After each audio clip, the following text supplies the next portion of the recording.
Hi friends, welcome to cook with Raji. இன்றைக்கி வீடியோவில் நம்ம பார்க்க போகிற ரெசிபி குஜராத்தி ஸ்பெஷல் டோக்லா ரெசிபிங்க. இந்த டோக்லா குஜராத்தியில் ஃபேமஸான ஒரு ரெசிபி. இது செய்கிறது ரொம்ப ஈஸிங்க, சேம் டைம் டேஸ்ட்டும் ரொம்ப அருமையாக இருக்கும். வீடியோக்குள்ளே போகிறதுக்கு முன்னாடி நீங்கள் நம்ம சேனலை சப்ஸ்கிரைப் பண்ணாமல் பார்த்துட்ருக்கிறீங்கன்னா சப்ஸ்கிரைப் பண்ணிடுங்க.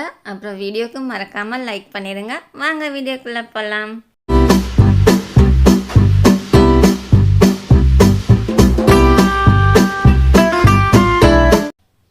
டோக்லா செய்கிறதுக்கு நான் 1 கப் அளவுக்கு கடல மாவு எடுத்துருக்குறேங்க. இது 150 கிராம். இது கூடவே 1/4 ஸ்பூன் அளவுக்கு மஞ்சள் தூள் சேர்த்துக்கலாங்க. கூடவே 1 ஸ்பூன் சுகர் ஆட் பண்ணிக்கலாம். சுகர் இதுக்கு 1 ஸ்பூன் போட்டால் போதும். இது கூட கொஞ்சமாக பெருங்காயம், ஏன்னா நம்ம கடலை மாவு சேர்த்துருக்கோம் இல்லையா, அதனால் 1/4 ஸ்பூன் அளவுக்கு பெருங்காயம் போதும். இது கூடவே டேஸ்ட்டுக்கு 1/4 ஸ்பூன் அளவுக்கு உப்பு சேர்த்துக்கலாங்க. இது எல்லாத்தையும் நம்ம ஒரு விஸ்கு வச்சு நல்லா கலந்து விட்டுக்கலாங்க. கடலை மாவு கட்டி கட்டியாக இருக்கும்ல, அந்த கட்டி இல்லாமல் நல்லா எல்லாம் உடச்சி விட்டுக்கோங்க. பாருங்கள், இந்த மாதிரி கட்டி இல்லாமல் நல்லா தூளாக இருக்கணும். இப்போ இதில் நம்ம கொஞ்சமாக தண்ணி சேர்த்து மிக்ஸ் பண்ணிக்கலாங்க. நீங்கள் தண்ணி சேர்க்கும் போது மொத்தமாக தண்ணி சேர்த்துடக்கூடாது. நம்ம இந்த மாவில் கொஞ்சம் கொஞ்சமாக தான் தண்ணி ஊற்றி மிக்ஸ் பண்ணணும். பாருங்கள், நான் ஒரு தடவை தண்ணி ஊற்றி மிக்ஸ் பண்ணிட்டேன். அதுக்கடுத்து இப்போ மறுபடியும் 2வது தடவை தண்ணி ஊற்றுறேன். இந்த மாதிரி கொஞ்சம் கொஞ்சமாக தண்ணி ஊற்றி மிக்ஸ் பண்ணும்போது தான் நமக்கு இதோட மெஷர்மெண்ட்டும் தெரியும். அப்புறம் இந்த மாவு நல்லா சாஃப்டாகவும் கலந்து வரும். பாருங்கள் எந்த அளவுக்கு வந்திருக்கு. இந்த கடலை மாவை ரொம்பையும் கட்டியாக இல்லாமல் ரொம்பையும் தண்ணியாக இல்லாமல் மீடியம் பதத்துக்கு கலந்துக்கணுங்க. இன்னும் கொஞ்சம் தண்ணி சேர்த்துக்கலாம், ரொம்ப கட்டியாக இருக்குது. பாருங்கள், இப்போ கொஞ்சம் கொஞ்சமாக தண்ணி சேர்த்து தான் இந்த மாதிரி தான் கலக்கணும். முதல்ல தண்ணி ஃபுல்லாக ஊற்றிடாதீங்க. நான் சொன்ன மாதிரி கொஞ்சம் கொஞ்சமாக தண்ணி ஊற்றி நல்லா கலந்து விட்டுக்கோங்க. அப்போ தான் அந்த கடலை மாவு நல்லா சாஃப்டான பதத்துக்கு வரும். பாருங்கள், இந்த அளவுக்கு வந்ததுக்கப்புறமா இதில் கொஞ்சமாக எண்ணெய் சேர்த்துக்கலாங்க. நான் 1 கரண்டி அளவுக்கு எண்ணெய் சேர்த்துக்கிறேன். சின்ன கரண்டியில் 1 கரண்டி.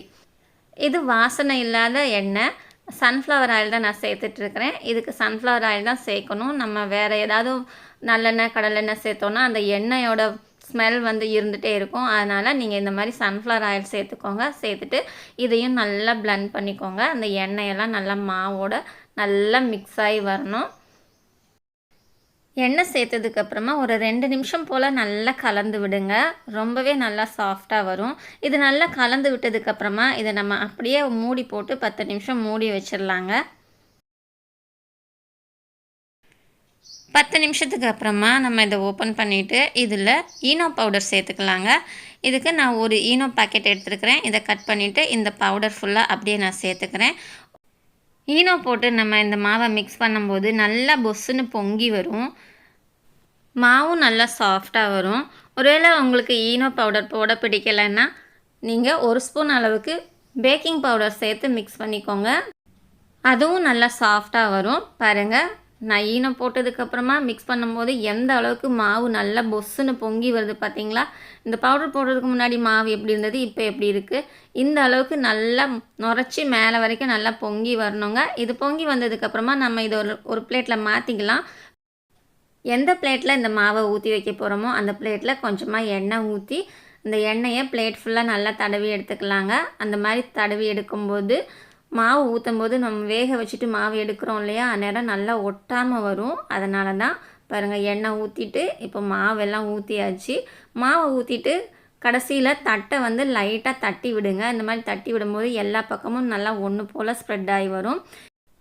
அடுத்து வேக வைக்கிறதுக்கு நான் ஸ்டவ்வில் ஒரு பாத்திரம் வச்சு பாத்திரத்தில் தண்ணி சேர்த்துக்கிறேங்க. தண்ணி நம்ம பாத்திரத்தில் 1/2 பாத்திரம் அளவுக்கு வச்சுக்கோங்க. தண்ணி கம்மியாக வச்சிங்கன்னா அப்புறம் வேகிறதுக்குள்ளே தண்ணி வற்றி பிடிச்சிரும். அதனால் தண்ணி நிறையா சேர்த்துக்கோங்க. நம்ம ஊற்றின தண்ணி நல்லா கொதித்து வரணுங்க. பாருங்கள், இப்போ ஓரளவுக்கு நல்லா சூடாகி வந்துருச்சு. இந்த ஸ்டேஜில் இதில் நம்ம ஒரு ஸ்டாண்டு வச்சுக்கலாங்க. ஸ்டாண்டு வச்சுட்டு இந்த ஸ்டாண்டுக்கு மேலே நம்ம மாவு ஊற்றி வச்சுருக்கோம் இல்லையா, இந்த தட்டை எடுத்து வச்சுக்கலாம். இது நம்ம ஆவியில் தாங்க வேக வைக்கணும். அதனால் நீங்கள் முடிஞ்சால் இந்த மாதிரி வேக வைங்க. அப்படி இல்லைன்னா இட்லி பாத்திரத்தில் கூட நீங்கள் வச்சு வேக வச்சுக்கலாம். குக்கர்லையும் வைக்கலாம். குக்கரில் வச்சிங்கன்னா உங்களுக்கு 10 நிமிஷத்தில் வெந்து வந்துடும். பாத்திரத்தில் வைக்கும்போது ஸ்டவ்வை சிம்மில் வச்சுட்டு 15 நிமிஷத்துலேருந்து 20 நிமிஷம் வரைக்கும் வேக வச்சிங்கன்னா நல்லா பூ போல் வெந்துடும். பாருங்கள், இப்போ ஒரு 15 நிமிஷத்துக்கு மேலேயே ஆயிடுச்சு. இது ஓப்பன் பண்ணிவிட்டு வெந்திருக்கான்னு செக் பண்ணுறதுக்கு ஒரு டீத் பிக் வச்சு இந்த மாதிரி நீங்கள் குத்தி பாருங்கள். அந்த குச்சியில் நம்ம ஊற்றிருக்கிற மாவு ஒட்டாமல் வந்துச்சுன்னா வெந்துருச்சுன்னு அர்த்தம். பாருங்க குச்சியில் ஒட்டவே இல்லை, நல்லா சூப்பராக வெந்து வந்துருச்சு. இப்போ ஸ்டவ்வை ஆஃப் பண்ணிவிட்டு ஒரு 5 நிமிஷம் கழித்து நம்ம இதை எடுத்துடலாங்க. இதை வந்து நம்ம கட் பண்ண ஆரம்பிச்சிடலாம். ரொம்ப ஆறிடக்கூடாது. நமக்கு தொட்டு பார்க்கும்போது கை வந்து தொடுற சூடில் இருக்கணும், இந்த அளவுக்கு இருக்கணும். இப்போது ஒரு கத்தியை வச்சு நம்ம இந்த பிளேட்டில் சைடில் ஃபுல்லாக ஓரத்தை இந்த மாதிரி எடுத்து விட்டுக்கலாங்க. அப்படி எடுத்து விட்டுட்டு நம்ம பிளேட்டில் இன்னொரு பிளேட்டில் வச்சு தட்டும்போது ரொம்ப ஈஸியாக வந்துடும். பிளேட்டில் கவுத்திட்டு ஜஸ்ட் மேலே 2 தட்டு தட்டினா ஈஸியாக சூப்பராக வந்துச்சு பாருங்கள். இப்போ இதை நமக்கு எந்த ஷேஃபில் வேணுமோ அந்த ஷேஃபில் நம்ம கட் பண்ணி எடுத்துக்கலாங்க. சதுரமாகவும் கட் பண்ணிக்கலாம், இல்லை முக்கோணமாகவும் கட் பண்ணிக்கலாம். நான் இன்றைக்கி இந்த கேக் ஷேஃபில் தான் கட் பண்ணிகிட்ருக்கிறேன். பாருங்கள் எவ்வளோ ஸ்மூத்தாக எவ்வளோ சாஃப்டாக எப்படி வருது. நல்லா சூப்பராக வெந்து வந்திருக்கு. அப்படியே நல்லா கேக் மாதிரி ஸ்பாஞ்ச் மாதிரி சூப்பராக இருக்குது பாருங்கள், எந்த அளவுக்கு சாஃப்டாக இருக்குது. இதை வந்து நான் இன்னும் சின்ன சின்னதாக கட் பண்ணி எடுத்துக்க போகிறேன். அப்போ தான் நம்ம சிரப் ஊற்றும் போது அந்த சிரப் எல்லா பக்கமும் நல்லா கலந்து வந்து டேஸ்ட்டு ரொம்ப நல்லா கொடுக்கும். பாருங்கள் இந்த மாதிரி கட் பண்ணி எடுத்துட்டேன். இப்போ சிரப் செய்கிறதுக்கு ஒரு பேனில் ஒரு கரண்டி அளவுக்கு எண்ணெய் ஊற்றிக்கிறேங்க. எண்ணெய் சூடானதும் கொஞ்சம் கடுகு சேர்த்துக்கலாம். கடுகு நல்லா பொரியட்டும். கடுகு பொரியும் போது இதில் நம்ம கொஞ்சமாக சீரகம் சேர்த்துக்கலாங்க. சீரகம் சேர்த்துட்டு இதுவும் பொரிஞ்சதுக்கப்புறமா கொஞ்சம் ஒரு கொத்து அளவுக்கு கருவேப்பிலை சேர்த்துக்கலாம். கருவேப்பிலை சேர்த்துட்டு இதையுமே நல்லா வதக்கிக்கலாங்க. இப்போ இது கூட 4 பச்சை மிளகாய் சேர்த்துக்கலாங்க. பச்சை மிளகாய் சேர்க்கும்போது நடுவில் கீறி விட்டு சேர்த்துக்கோங்க. பச்சை மிளகாய் நல்லா வதங்கி வந்துடணுங்க. பாருங்கள் பச்சை மிளகாய் இந்த அளவுக்கு நல்லா வதங்கி வந்திருக்கு. இப்போது இதில் நம்ம 1 டம்ளர் அளவுக்கு தண்ணி சேர்த்துக்கலாங்க. தண்ணி சேர்த்துட்டு தண்ணி நல்லா கொதிக்க விடணும். இந்த நம்ம மிளகாய் போட்டிருக்கோம்ல, இந்த மிளகாயோட காரம் எல்லாம் அந்த தண்ணியில் இறங்கணும். அந்த அளவுக்கு நல்லா வதக்கிக்கோங்க. இப்போ இதில் 1/2 ஸ்பூன் அளவுக்கு உப்பு சேர்த்துக்கலாங்க. ஏற்கனவே நம்ம மாவில் உப்பு சேர்த்துருக்கோம், அதனால் இந்த சிரப்புக்கு ஒரு 1/2 ஸ்பூன் சேர்த்தா போதும். இது கூடவே 1 ஸ்பூன் அளவுக்கு ஒயிட் சுகர் சேர்த்துக்கலாங்க. நான் வந்து 1 ஸ்பூன் அளவு தான் சேர்க்குறேன். உங்களுக்கு இனிப்பு அதிகமாக வேணும்னா நீங்கள் 2 ஸ்பூன் கூட சேர்த்துக்கலாம், அது இன்னுமே நல்லா இருக்கும். பாருங்கள் இப்போ இது எல்லாம் நல்லா கரைஞ்சிருச்சு.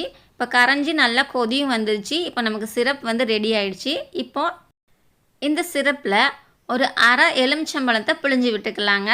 அந்த எலுமிச்சம்பழம் சாறு இருக்குல்ல, அதை நல்லா பிழிஞ்சு விட்டுக்கலாம். இது வந்து நமக்கு இனிப்பு, உப்பு, புளிப்பு, காரம் எல்லாமே கலந்து இருக்குங்க. ரொம்ப நல்லா டேஸ்ட்டாக இருக்கும் இந்த மாதிரி நம்ம கலந்து விடும்போது. மெயினாக எலுமிச்சம்பழம் பிழிஞ்சு விடும்போது ஸ்டவ்வை ஆஃப் பண்ணிக்கோங்க. ஸ்டவ்வை ஆஃப் பண்ணிவிட்டு எலுமிச்சம்பழம் சாறை பிழிஞ்சு விட்டுட்டு இதையும் கலந்துக்கலாம். இப்போ ஃபைனலாக இதில் நம்ம கொஞ்சமாக கொத்தமல்லி தழை தூவிக்கலாங்க. பொடியாக நறுக்கின கொத்தமல்லி இலையை நல்லா தூவி விட்டுக்கோங்க. இது கூடவே 1 கப் அளவுக்கு தேங்காய் துருவல் சேர்த்துக்கலாங்க. நான் இன்றைக்கி கொஞ்சமாக தேங்காய் துருவல் எடுத்து வச்சுருக்கிறேன். தேங்காய் துருவல் சேர்க்கும்போது நல்லா ஃப்ரெஷ் தேங்காய் துருவலாக இருக்கணும், அப்போ தான் அது நல்லா டேஸ்ட்டாக இருக்கும். அதை சேர்த்துட்டு இதையும் நல்லா கலந்து விட்டுக்கலாங்க. பாருங்கள் லைட்டாக கலந்து விட்டால் போதும். இப்போது இந்த சிரப் வந்து ரெடி ஆகிடுச்சு. இந்த சிரப்பை நம்ம ஏற்கனவே செஞ்சு வச்ச தோக்லா மேலே அப்படியே ஊற்றிக்கலாங்க. இது ஊற்றும் போது எல்லா பக்கமுமே நல்லா ஸ்ப்ரெட் ஆகிற மாதிரி ஊற்றுங்க. இந்த சிரப் எல்லா பக்கமுமே பட்டாதான் அதோட டேஸ்ட் வந்து ரொம்ப நல்லாயிருக்கும். ஏன்னா இதில் காரம், புளிப்பு, இனிப்பு, உப்பு எல்லாமே கலந்துருக்குது இல்லையா, அதனால் இந்த சிரப்பை எல்லா பக்கமும் ஊற்றும் போது அதோட டேஸ்ட்டே ரொம்ப நல்லா சூப்பராக இருக்குங்க. பாருங்கள் ஃபுல்லாக எல்லாம் மேலே நல்லா எல்லா பக்கமும் படுற மாதிரி ஊற்றி விட்டுக்கோங்க. நான் தேங்காயும் கொத்தமல்லியும் நான் சிரப்லேயே மிக்ஸ் பண்ணியிருந்தேன் இல்லையா, உங்களுக்கு அந்த மாதிரி மிக்ஸ் பண்ண பிடிக்கலைன்னா நீங்கள் சிரப் மட்டும் ஊற்றிட்டு அதுக்கு மேலே கொத்தமல்லி இலையும் தேங்காய் துருவலையும் தூவி விட்டுக்கலாம். இந்த மாதிரி செய்யும்போது இன்னுமே நல்லா இருக்கும். பாருங்கள் இப்போ குஜராத்தி ஸ்பெஷல் டோக்லா சூப்பராக ரெடி ஆகிடுச்சிங்க.